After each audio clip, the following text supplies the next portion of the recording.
Heyo, welcome to the Industry Idiots podcast. Today with two people. One of them is, of course, Sven. Hello. And then welcome Forger of Worlds, narrative designer, excellent scriptwriter, fellow lover of pirates, and overall terrific human being and good friend, Edwin McRae. Yar. Welcome. Thank you. Lovely to be here. Did I pronounce your last name correctly? Probably not. No, you did. Yeah, you did. Oh, wonderful. I know. You nailed it, Sam. I have NZ blood in my vocal cord. Yeah. Well, it's a good Scottish name, so maybe you've got Scottish heritage there somewhere. Oh, I'm not going to do my terrible Scottish accent on the podcast. But wonderful. How have you been? How's life during Corona in New Zealand? We're pretty fortunate, especially down here in the South Island. So I'm in a little town on the east coast of the South Island, and we're kind of tucked away from everything down here. So life is as normal, I guess, as it can be in these strange times. Paradise in the Shire, essentially. Yeah, pretty much. Yeah. Awesome. How about you, Sven? How are you doing? I'm doing well. All good. Been relaxing over the weekend. Played a bit Shadow of the Tomb Raider. Tried to catch up on backlog stuff. All right. Yeah, that's basically part of my weekend. And what I maybe didn't mention in the intro is, Edwin, you're freelancing, right? Exclusively. Yes. And have done for pretty much all of my narrative design career, which has been about 10 years now. So, I haven't had a real job in as long as I can remember. Oh, no, wait, that's not entirely true. I did take a break from writing for a bit to go back teaching for a year, high school teaching. Oh, really? So that was back in, when was that? 2011, I think, 2012. Oh, no, for a little bit. Oh, no, yeah, there was a period of teaching there. I went back for a little bit. This is when I finished up with TV writing. Basically, I got fired from soap opera because I just couldn't write soap opera anymore.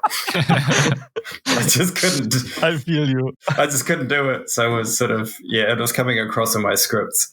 And then I had a gap. I went back to teaching. I was a drama teacher, and that gave me a chance to get my narrative design career up and running. Yeah, so I sort of transitioned. How did you stumble into games from drama teaching? Drunkly. Staggering. Yes. No, it was over. How did it work? I met the Path of Exile guys. That was my first, I guess, big gig in games. I met them at the Auckland Game Development Meetups, and then I also. What did I do? I made a couple of just proof of concept type games at workshops that a couple of tertiary institutes in Auckland were running, and kind of showed them around a little bit. So I had a little bit of a portfolio, and then I had my TV writing examples, and then it was pretty much the networking thing, I guess. Just meeting people in the Auckland game development community. I think I did a couple of little jobs first, that's right. And then that's when I landed the Path of Exile sort of, it was a long-term freelancing role. So I was doing regular work for them every week, but I was still a remote freelancer. That's pretty cool. I mean, we've discussed your Path of Exile input often in the Discord we admin together, right, in our little narrative design hideout in the internet. Yes. Sounds like a secret bat cave for narrative design. Or nerd designers, yes. Yes. We all wear rubber suits and masks. Okay, no, it's not that kind of bat cave. So very professional, and we talk about very professional things, narrative design. All the time, yeah. All the time. Mostly it's either us talking about pirate books or us talking about responsive narrative and procedural narratives, yes. Yeah. So you mentioned that you were especially involved with the labyrinth part of the game. What were some challenges you faced as a freelancer in a game development studio? What's the difference between being actually like internal in the studio? Trying to get people to listen to you is a challenge when you're a remote freelancer. It's much easier, and what I mean by that is, I guess it is easier in some ways to be able to just catch up with people in the studio and talk through narrative design concepts, and often sell narrative design concepts to the team. And kind of get people to buy in and fully understand it. That can sometimes be a bit of a challenge remotely because, of course, you're doing most of it via documents. Dreaded. But through the years, the dreaded game development documents. Yeah. And make people actually read them. Yes, it's a challenge in itself. Yes. It is. That is a challenge. So what I've learned over the years is, I guess, to make those game design documents as short and sharp as possible. Lots of bullet points, lots of pictures, just making them really presentable. In fact, just most recently, I've shifted from doing, say, Google Docs with links and heavy on content, just to doing Google Slides, just to really capture the idea that I'm trying to get across, and it really helps me too to really boil things down and make it clear. So I guess it's a challenge and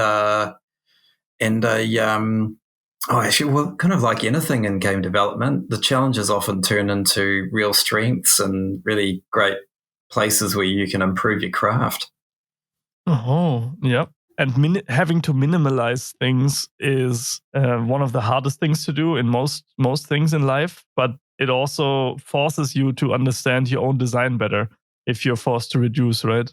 Oh, absolutely, yeah, and I think that's certainly with remote freelancing. If you don't do that, you're kind of struggling uphill, to get people to read it and fully understand it. So if you can really boil it all down to something that's really crystal clear, explainable in a few Google slides, then you've got hopefully a strong narrative design concept.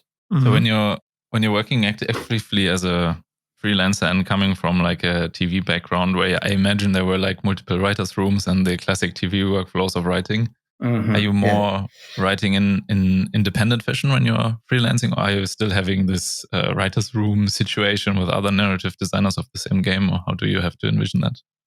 That depends on the game. I mean, for me, I usually write solo, or with my partner, who's a game writer, and it's more kind of, I'll have actually just text chats usually these days in Discord, over Skype, about what the next task is, what needs doing, and then I'll just go ahead and do it, send stuff in, and we iterate a lot.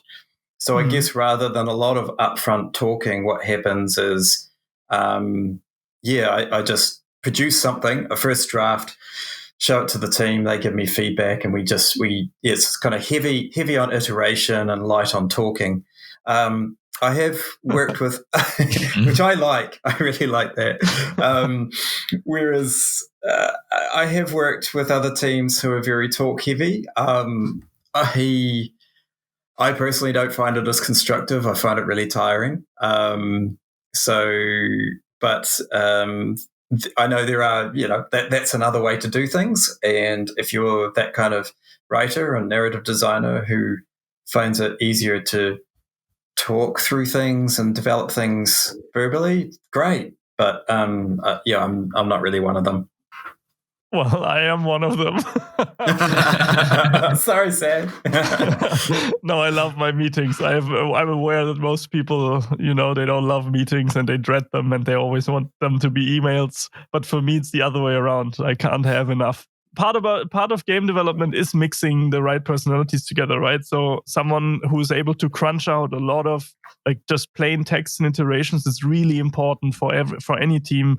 Just as the verbal, establishing a shared understanding of what the narrative is going to be. This kind of stuff is also very important. So having both types, I think, is just this is how you should build your narrative team. Oh, absolutely. Like if we were working together, Sam, I'd be totally happy to produce all the all the narrative stuff that you need, and then you take it along to the meeting and you talk them into it. That'd be brilliant. Love that. That's a fair share balance. I like it. Yeah, absolutely. It's a good point with the different personalities in the meetings. I have it from my own experience as well, that I've met a lot of people who are in meetings much more inclined to give their ideas and pitch in and have the ideas in the meetings while bouncing off of each other. And then there are other personality types who want to take some time and think about it and then come back with a lot of ideas. So there's these two sides who like the more planning approach and the more spontaneous brainstorming approach, of course, for content you are discussing. Yeah. Part of being a leader in a meeting is also just making everyone's voice heard, right? Except, of course, people who just don't want to share their voice right now, but also encouraging and creating a healthy environment for even the more held back or introverted personality types to feel comfortable sharing their ideas as well. Yeah, and absolutely, and I think that actually needs to be also nurtured in, like if you are, especially these days with COVID and with a lot of people working remotely, if you can establish that constructive, friendly communication via all of your communication channels, whether you're doing just text chat on Discord or whether you're doing Zoom meetings, however you're communicating, if you do encourage that culture of people listening to people, hearing people out and that kind of thing, then you're just going to have a better game out of it at the end of it, because you've just got so much more to draw upon from people's ideas, but also it's a more energizing kind of team to work for because you enjoy actually communicating with the other people. And you also feel more comfortable bringing up issues too. Like if you spot a problem and it's a welcoming environment, then you're not going to feel hesitant about bringing that problem to light. Whereas, if it's not so positive, you may feel that you're going to get hammered for that problem, even just for raising it. I hope that doesn't happen too often, but I don't know. I think it still happens a lot. Blind spots are always, especially if the problem that is being spotted has something to do with a specific person, right? It's always a delicate matter to bring up because no one wants to attack this person, but the problem still needs to go away, right? So the person needs to be aware of what is happening and to improve upon the whatever problem there is that is existing. So bringing these up, I think, what do you think is the better approach? Bringing that up to your producer, to your team manager, or do you think discussing it directly with the person or bringing it up in something like a blind spot meeting would be the best case for something like that? Well, again, it depends on the culture that you developed. If it is a fairly, open, supportive, constructive culture, in your communication, then that actually gives you a whole lot of different opportunities to actually just discuss it with the person, and the person is more likely to, like, if the issue is raised as a general issue, like, hey, we've got this problem with the game, and not pointing any fingers at any particular person, then if the environment is encouraging and supportive, if that person has made a mistake, they're actually more likely to probably say, oops, okay, I'll fix that, or let's address that together, because they know they're not going to get hammered for making that mistake. And I wish that was the case with all game companies, and I've been pretty lucky with the ones I've worked with, but there have been some where, you'd hesitate to raise an issue because you just don't know what reaction you're going to get. It may not necessarily be a supportive one. Yeah. Yeah. As to any particular way of doing it, my approach has always been, just like I said, like, raise it as a general issue. Like, hey, we have a problem with this bug has arisen, or this doesn't quite make sense. Character progression here is, I don't know, some feels off. Can we have it? Yeah. Can we have a chat about it? If it's, I guess it depends on the size of the team too, and how many people are kind of involved in it. I think I would prefer to, like, if I was, say, creative director on the project, I'd probably talk to the person whose responsibility that is directly first before making it a public thing, and just go, hey, have you noticed this? And we talk it out. And actually, that's usually the way I do it, is one-on-ones. Yeah, same. Then other times, rather than bringing it up in meetings. It's better to do it one-on-one. I mean, in the first second, when you tell someone, hey, we got to have a one-on-one, then of course it's a little bit anxiety-inducing for the person, or maybe daunting. Oh no, it's going to be a one-on-one. And not all one-on-ones should be negative, because at some point people will then associate one-on-ones with you as a correctional activity. but generally, I think intervention. That's the best approach. It's on a personal level, human level, and that also fosters this mindset that people, first of all, aren't afraid to ask for help, because you're always understanding, and might also come to you with personal problems, or so you understand more what's going on inside your team member's head. Yeah, exactly. And I think, again, if you've encouraged a culture within the team where a lot of one-on-ones are happening all the time, like just anything, like if you were checking in on how the level of design is going, then I would actually just jump on Discord chat and just quickly check in with the lead level designer, like what's happening. And I'd be doing that constantly. So it wouldn't be strange if I suddenly went to the level designer and goes, oh, hey, have you noticed that, the players keep getting stuck on this corner, that kind of thing. It would be just part of the general conversation. Whereas, there's something about being called into somebody's office that is always like, just reminds me of being taken to the principal at school. You're getting called to the headmaster. Yeah, exactly. You're getting...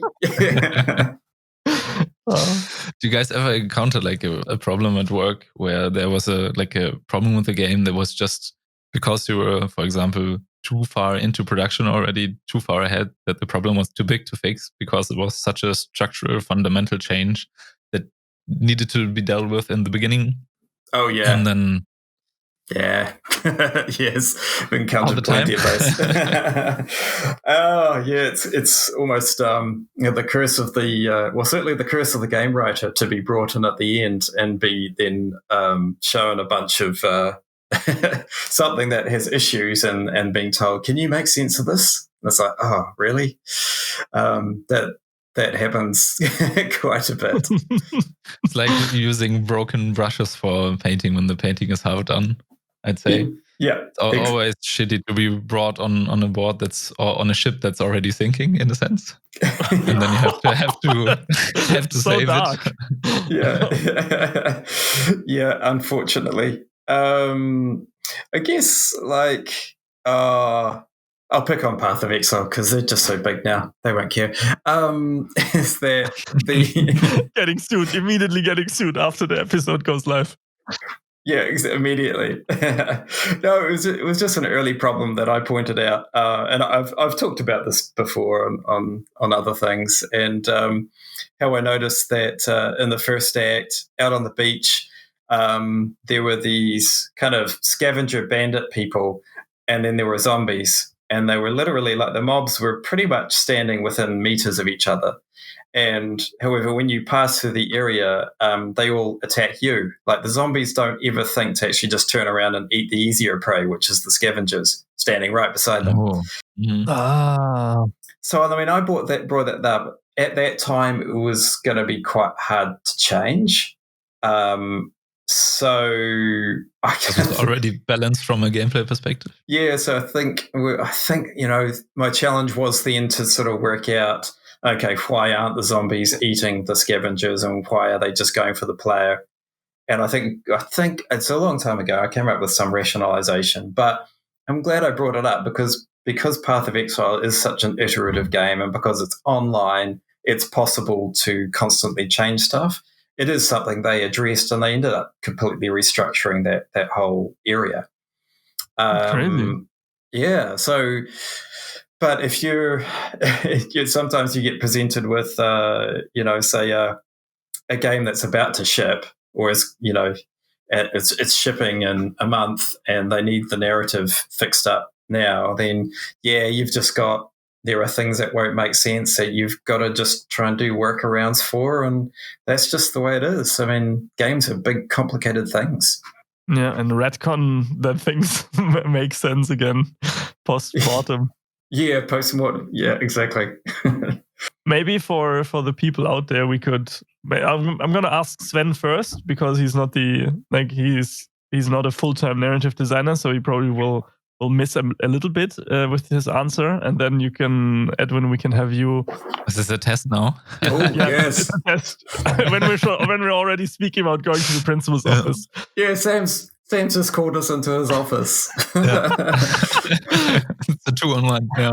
One of us is getting fired, Sven. I need a new industry idiot. Yeah. Okay. Okay. Sorry. Go ahead. Sven, what do you think is the difference between a game writer and a narrative designer? That's a good question. Game writer, I'd say it's more somebody who thinks of the overall structure of the game, like within acts and writing dialogues and stuff like that. And the narrative designer is more focused on incorporating that is what is written is being incorporated into the gameplay. That was my understanding. So that what you're doing is your actions in the game also reflects the story that has been written, and makes a case for the environments reflecting that as well. And yeah, that's my understanding of it. How about you, Edwin? What is your rebuke to that? Now go on and correct me. Yeah, I think definitely the division is between. Well, hang on. My understanding of the game writer is similar to yours, Sven, where literally the script writer who does the dialogue, flavor text, what the player will actually hear, or encounter or read. They do that. And narrative designer, I do agree, it's about working out, I think, rather they have the overview rather than the game writer. I think the game writer is often responding to what the narrative designer has put in place as far as a narrative design strategy. And that really is, as Sven said, about how do the story concepts work in with the gameplay? How can we express the story concepts through the environment? And that overall sort of sense of meaning about this fictional world that we're creating, how does it function? How do we want the player to feel in there? And how do we want the player to kind of, what feelings do we want them to walk away with once they're finished spending time in that fictional world? So I think narrative design is a kind of a more of the overview approach, and I think game writer is more of the actual creating the words, as it were. The content machine. The content machine. And as for implementation, that's always an interesting one. Like, I personally haven't had a lot to do with implementation, except when working on projects like Guardian Maya, which is an interactive fiction game book. I was working with InkScript, so I was doing a lot of the mechanics at the same time. But even then, I didn't dive into Unity with the programmer and implement, the text. A Unity programmer did that. So, implementation's a funny one, and I think this is where still there's no super clear internationally accepted definition of what a narrative designer is or exactly what a game writer is, and they have different labels. For instance, I did a short stint with Good Games in Hamburg, and I met a few of the writers there, and they were working on mobile games, and their official title was Texter, which I'd never heard before.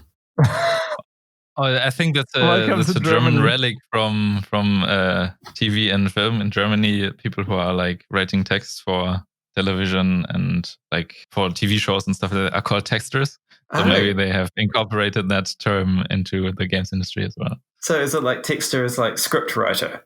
A little bit like that. But I felt like when we were still at ProSieben, a German TV channel, I feel like the word texter was used a little bit derogatory. It's like, you're a texter instead of you're a writer. Oh.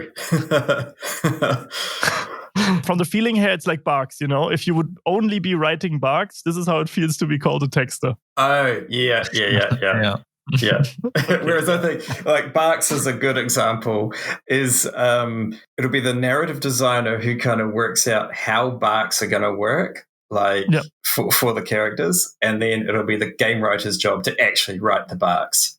Yeah, that's what I felt like as well. I feel like the narrative designer takes the role of a on-set movie director, and how the narrative is encountered, what actors it needs, and the overall what's the feel of the scene, what's going to happen, and the emotions resulting from that.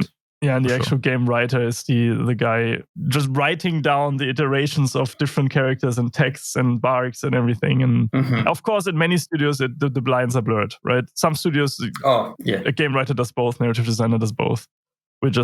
I end up doing a lot of both because I'm a bit of a one-stop shop, I suppose. So, like for any game, especially for indie games, like what I'll end up doing is I'll come in and I'll help the indie dev team work out what they'll have a story they want to tell, and it's my job to help them tell it and work out the best techniques to use to tell it. So.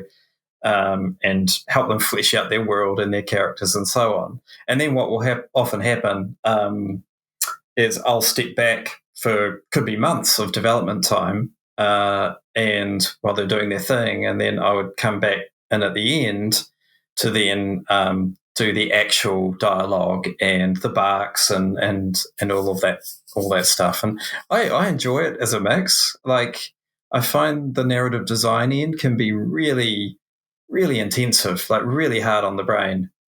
And game writing in some respects is kind of the fun part because you're actually getting in and writing cool dialogue for interesting characters. So having a mix of it is actually quite sustainable for me. So I enjoy the fact I get to do a bit of everything. My main question would be, adding to that, who's doing the main lifting in the world building aspect? Because for me, when looking at narratives, that's like the part I enjoy the most, creating little stories or cultures in a new world and stuff like that. So would you rather see that as a responsibility of the narrative designer, or is that in the game writer camp too? Oh no, that's definitely narrative designer. Yeah, because it's again, if you've got a good writing team who work well together, then once again the it's not about who specifically creates it, but it's about who's responsible for it at the end of the day, like when it actually needs to be implemented into the game. So it's all writing, if you know what I mean, but it's just it's very different types of writing and different processes of thinking. So yeah, definitely that putting all the pieces together and creating the world, developing cultures, histories, all of that kind of thing. That's definitely the narrative designer. But I mean, it's interesting. Like with novelists, a novelist will do it all. They'll do all of their research, their world building at the beginning, and then they'll write the book. So it's Sven actually is writing a book, right? Sven, oh, you are. Well, putting you out there, putting you on the spot. Put him on the spot. So sorry. You don't need to answer if you don't want to. Like, I think 7 or 8 years ago, I started building this world with my brother, and we've been building this for the time being and been writing a bit every year, but not like full-time doing anything. So it's still way in production. So nowhere near finished. But yeah. Oh, cool. Very enjoyable to. Oh, I was just going to say, is it like a fantasy series or a science fiction series or something like that, or a single book? Yeah, of course, it's a fantasy series. Yeah, of course. Yeah. I was kind of motivated by me and my brother's love for Lord of the Rings. And Cool. after we've been rewatching the trilogies for like the 10th time or 15th time, I can't remember, then let's create something of our own, try to go away a little bit from what has Lord of the Rings established a bit. But then Game of Thrones came along, and then we drifted a little bit back into dragons, of course. Oh, yeah. And as you do. You always have to have dragons. Yeah, it's just something I really I do like with especially the fantasy genre. I do like challenging the conventions, which I often push too far, because I know fantasy fans have there's a comfortable sweet spot of what fantasy fans enjoy, and I think if you venture sometimes too far outside of it, you tend to lose the audience a wee bit. Oh, that's a good point, yeah. Your audience gets smaller. I mean, you can see it with, I don't know if you've read, I know we've talked about it on the Discord before with Malazan's Book of the Fallen and Mistborn from Sanderson and that kind of stuff. And I think the more complex you go, or the more gritty and realistic and political you go, the more fantasy fans you lose. Yeah. So I understand that sentiment exactly. Yeah, well, actually, Mistborn is a good example. Like, I tried to read that first book, and I kind of went in expecting a fantasy, but what I was served up was a really kind of dark dystopian science fiction world, which I like that kind of book, but because I wasn't expecting it, and because there were a lot of fantastical elements, it just kind of didn't gel for me. So I didn't continue.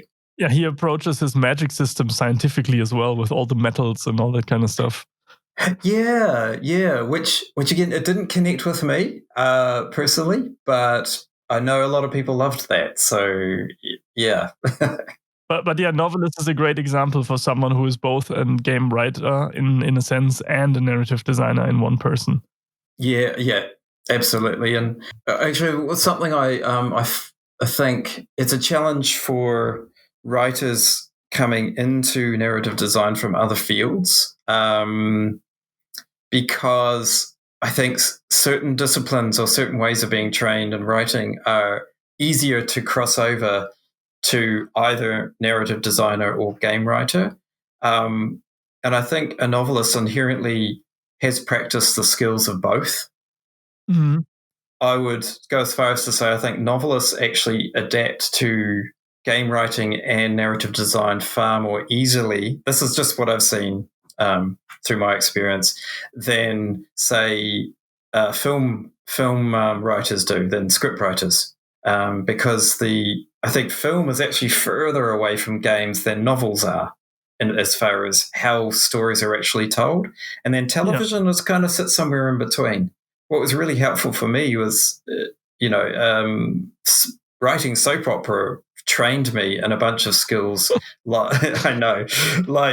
handling a big cast of characters, and then moving to Path of Exile, we created, it's the dozens, there's probably hundreds of NPCs in there now, and trying to keep all of those NPCs in your mind and with separate personalities and all that sort of thing is much easier when you've already been trained in it in soap opera that has a cast of 30 main characters. So so I think some writing disciplines will find it easier to adapt to games than others. How would you go about install the knowledge that is already there in the game when you have like such a vast amount of characters?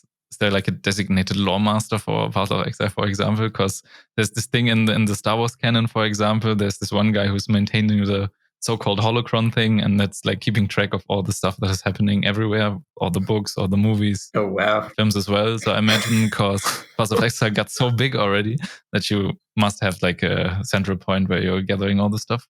Or does the game itself stand for that? What's already out there? I think what happens with games like Path of Exile is that the community actually steps in and acts as lorekeeper. And the wikis. Yeah, the wikis. Yeah. So great. You don't need to have your own store because other people are doing it for you. It reminds me of the Martin quote where he was also writing, I think, the 5th book in Song of Ice and Fire and went back to like the Westeros org site to check out which eye color did I give this character. This is one of the famous quotes going around. Yeah, exactly. Yeah. You would have to maintain a wiki yourself if otherwise, right? If you want to check, you can't scroll through all your notes to find this one eye color. It will take hours to find that. Exactly, and I did for a while use it's kind of a productivity tool, Workflowy, and it's like you can create searchable lists, and I actually found that really useful for keeping track of the lore because I could tag like all of the different characters, and anytime I needed to know something, I'd just go, what did I say about Diala at the beginning of Act 3? I can't remember. I'll just search Diala in in my Workflowy, and it popped up every line that she said, and I could just quickly look through, and if it was about a certain subject, I could just hashtag that word.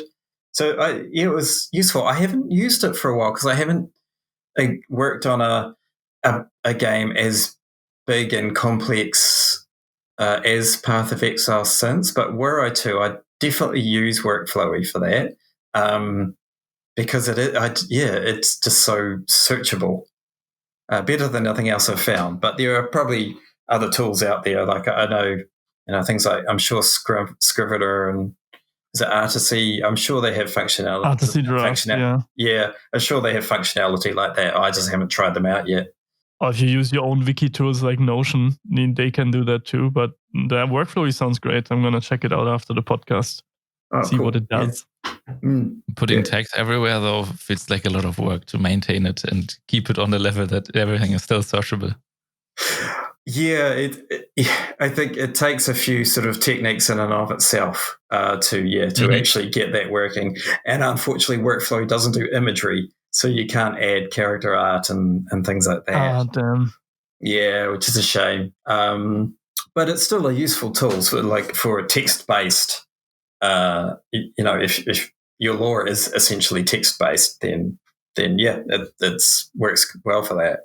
I mean, World of Warcraft has lore masters as well. They even have a whole team with a head lore master and everything. Oh, you'd have to, yeah. The entire job is just fact-checking all the work that is being done by the narrative designers and game writers, which is crazy. Canon police. I know, for worlds like it's almost like I'm sure there will be degrees in it now. Like you can be a historian in World of Warcraft and studying the history of it.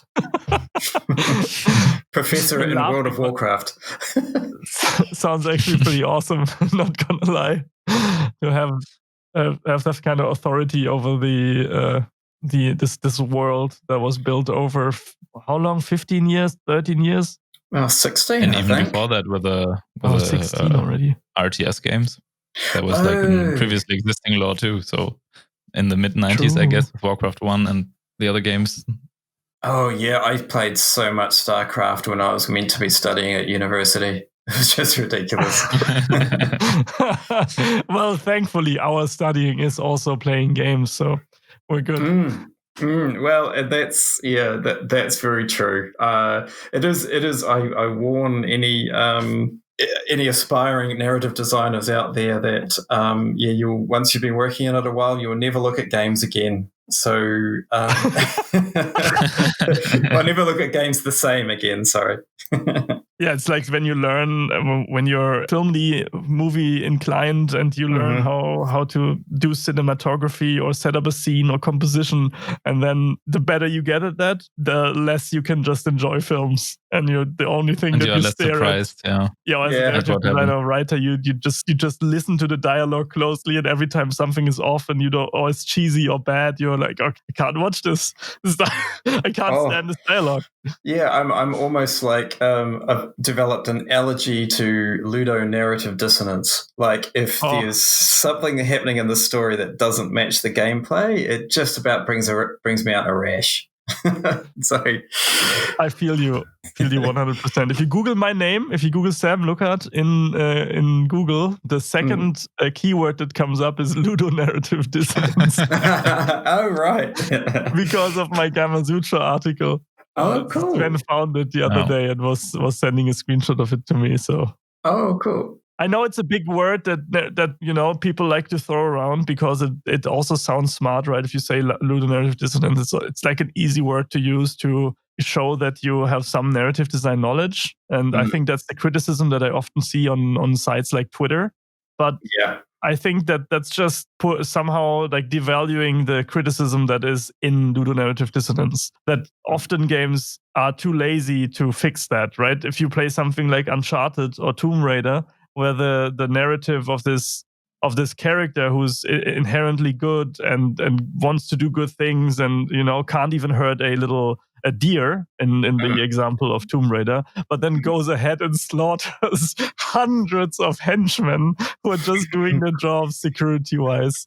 Well, now see, I just actually no, that brings up a personal bugbear of mine with Tomb Raider. I'm sorry.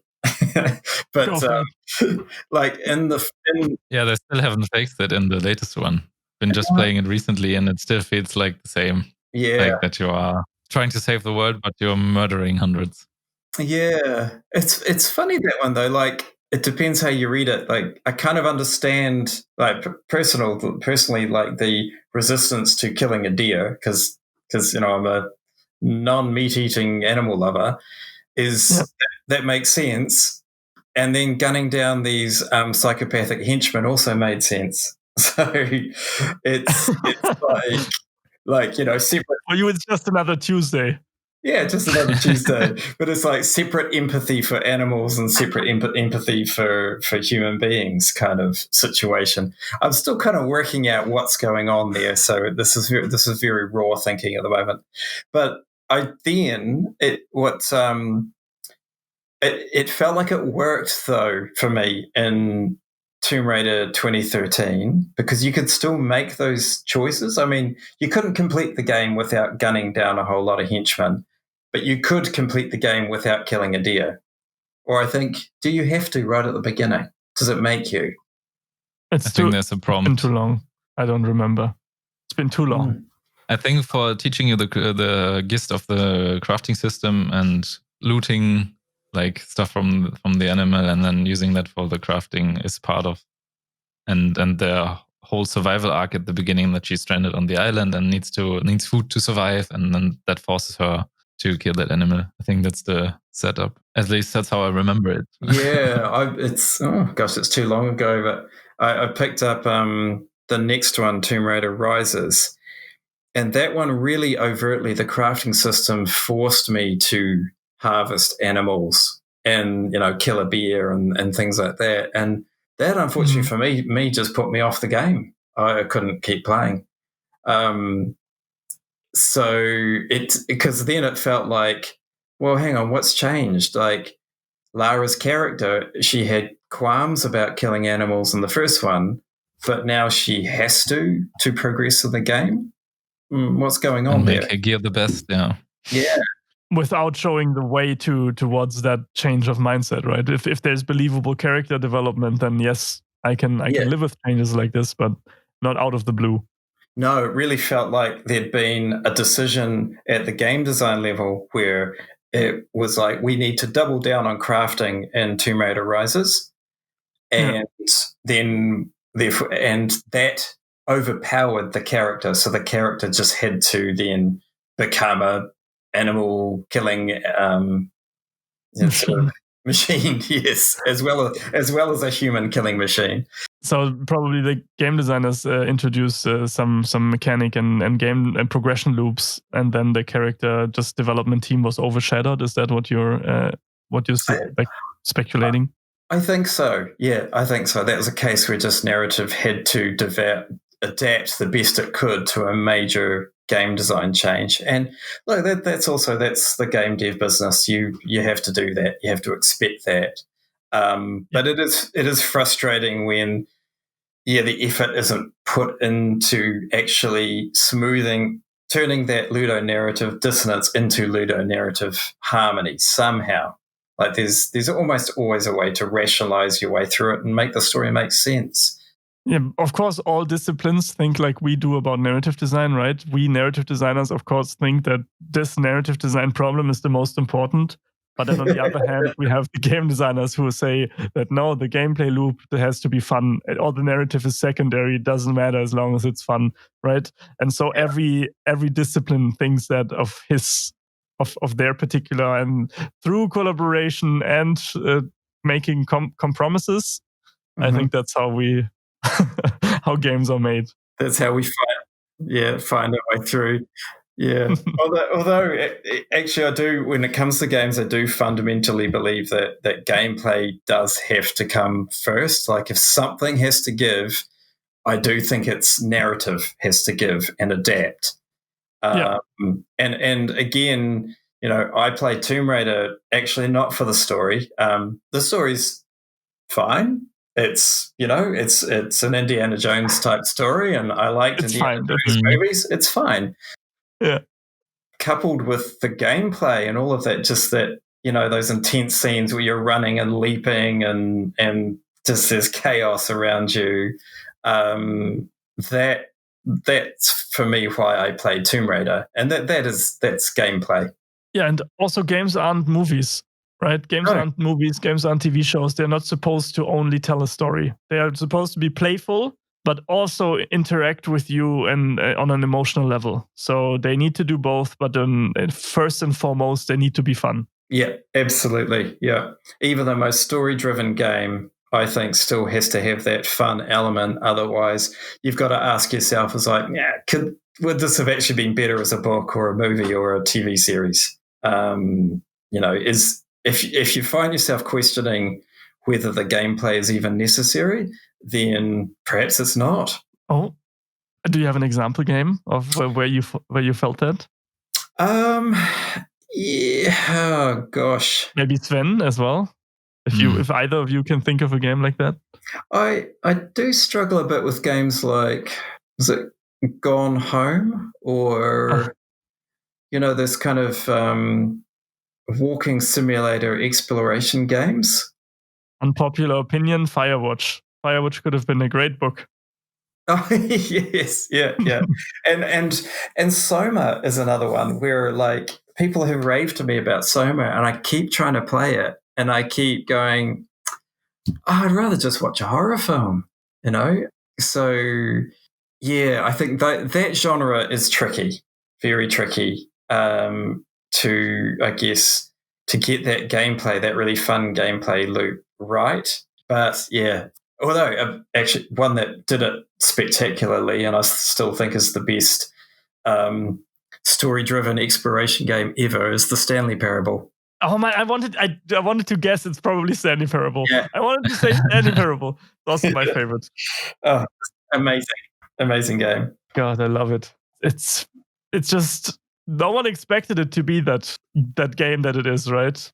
Yeah. You hear the name Stanley Parable? Oh no, it's like it's something. If there was one game that every narrative designer should play, it's the Stanley Parable, because it asks that question over and over and over again: story or gameplay, story or gameplay.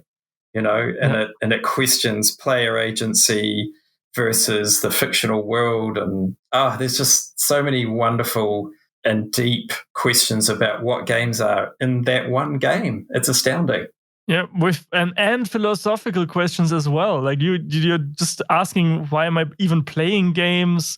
What is the reason for me to spend my time doing this and all? It's just, this game is perfect. Oh yeah, there's I can't remember her name now, but she's a lecturer at a university, I think in America somewhere, and she was using the Stanley Parable in her philosophy classes to teach determinism. And it's like, yes, of course. Free will versus determinism. It's like, yeah. 100%. The narrator often, when the narrator tells you to do something and you don't do it to defy the narrator, you're still doing what the narrator wants, right? That's this. Because the script is accounting for it too in the game. Is there actually one of the endings where you completely break free of the loop, or are all the endings? There is one. I found myself like basically going backstage of the game into areas that were semi-developed, and the narrator sort of explaining his game design process to me. things like that. Like it gets very meta.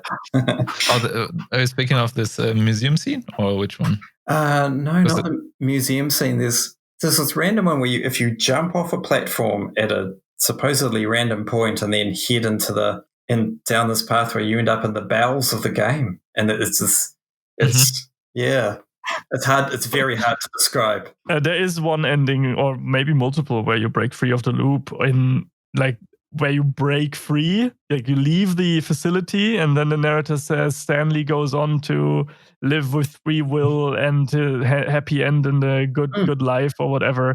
But the narrator tells him to do and to live that life, and then it's still the narrator telling you what to do, and you do it.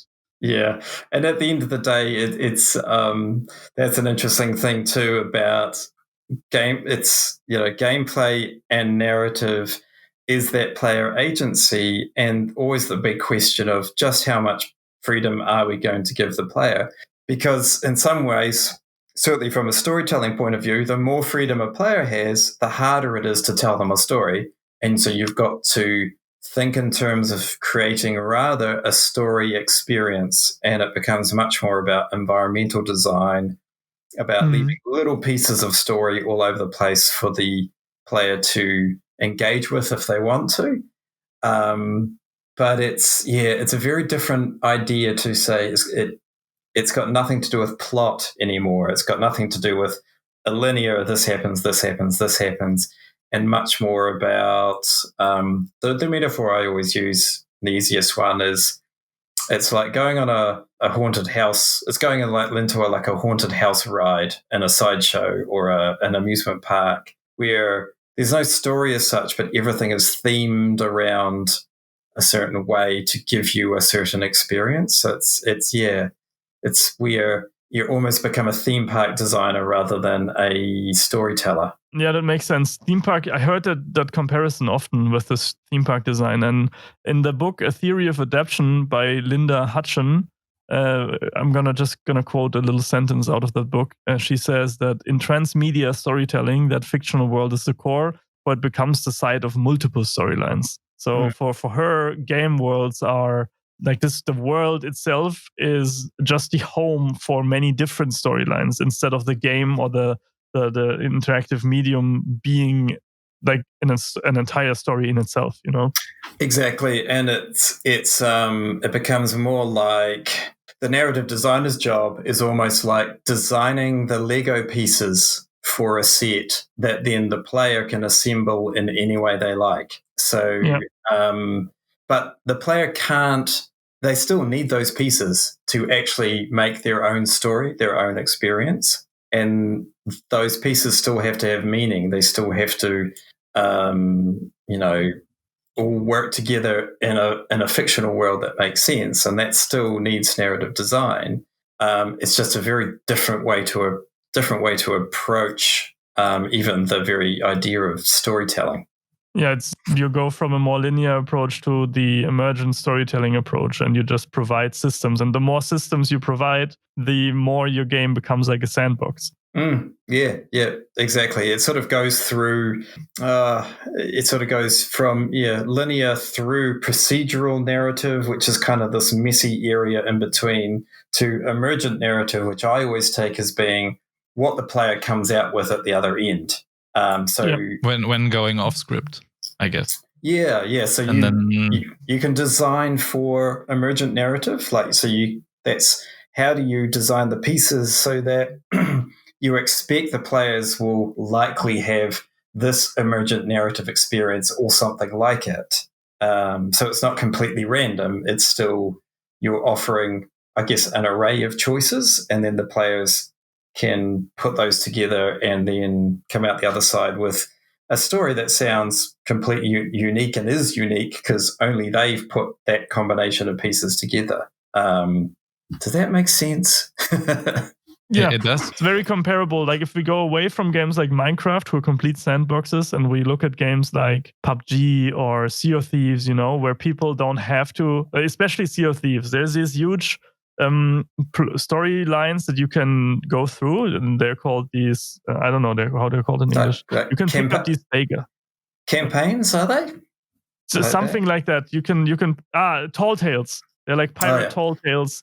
You can pick up one of them and you can go through them. It's like 10, 15 hours of story in total, or even longer. But you don't have to do them. You can also just PvP. But the game never tells you have to, you can't. You just go into the game world blindly, and then you do what you want.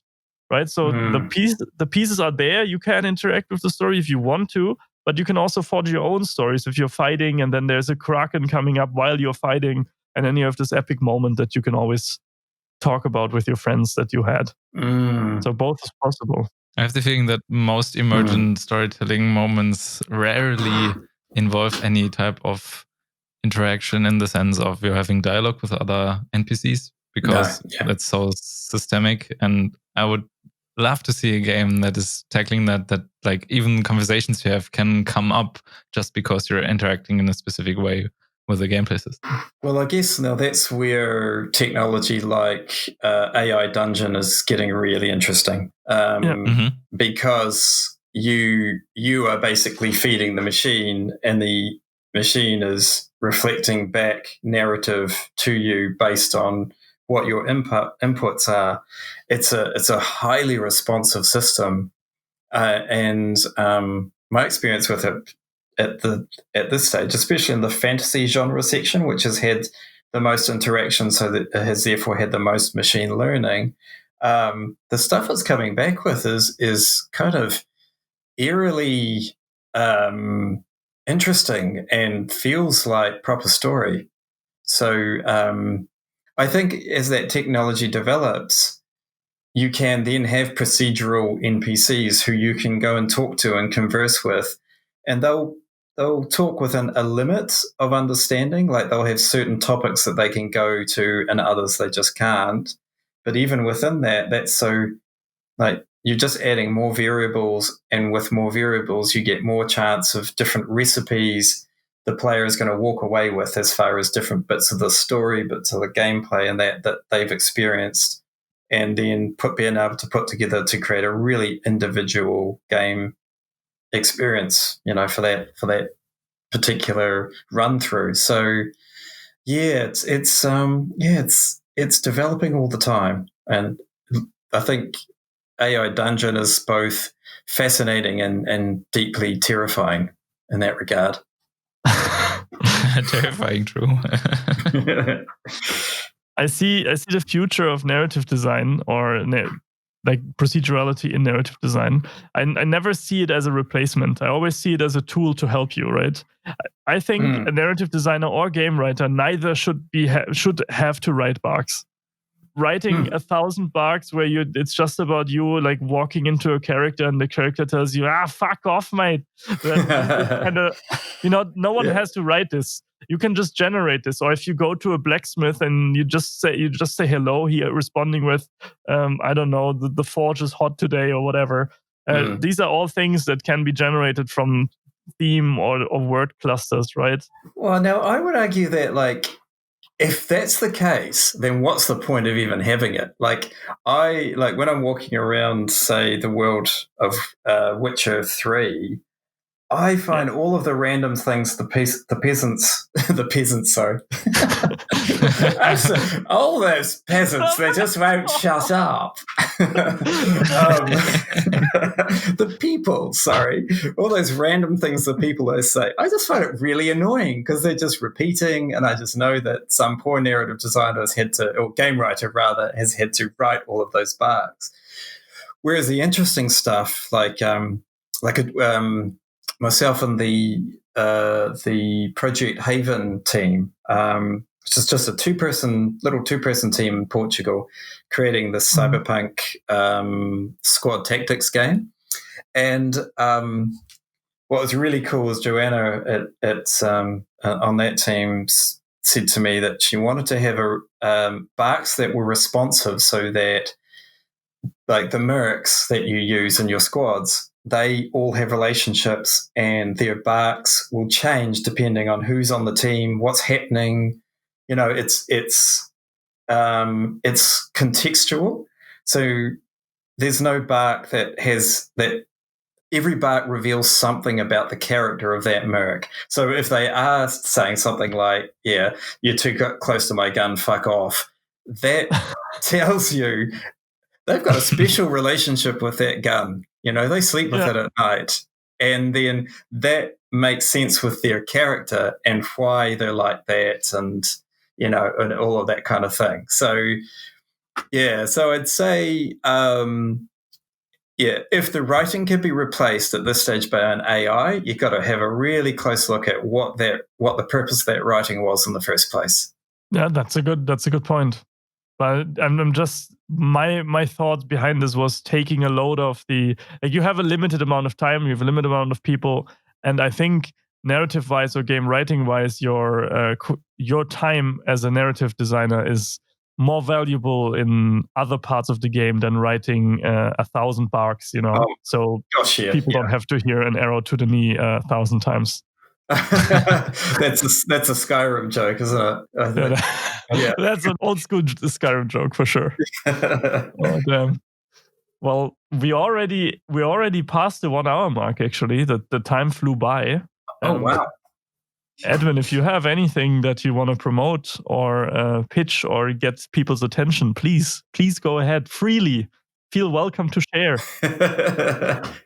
Right. Well, I do have a couple of books that I wrote on the subject of narrative design. So narrative design for indies is the first one, and it's more for indie developers who want to incorporate narrative into their games, but don't have a massive budget to do it. And the other one is narrative design for writers, which is about just sort of talking about what narrative design is about, so that writers coming from other fields know what to expect and what techniques they may need to learn and what areas they might need to develop in, so that they can make their transition to games more comfortable. And works, of course, for two people who haven't started their writing career yet and want to go straight into games. There's probably some good stuff in there for them. So those are my two bookies. Yeah, go read them, guys. Edwin has been an accomplished writer and novelist, narrative designer, game designer for a long time. So take a look. Where should people head when they want to stay in touch with you or follow you? The best place is my website, which is well, hang on. I have to remember the name of my website. Edwin McRae. Yeah, edmcrae.com. So www.edmcrae.com. That's the best place to go, and all of my stuff is there, blog and portfolio and contact details and all that.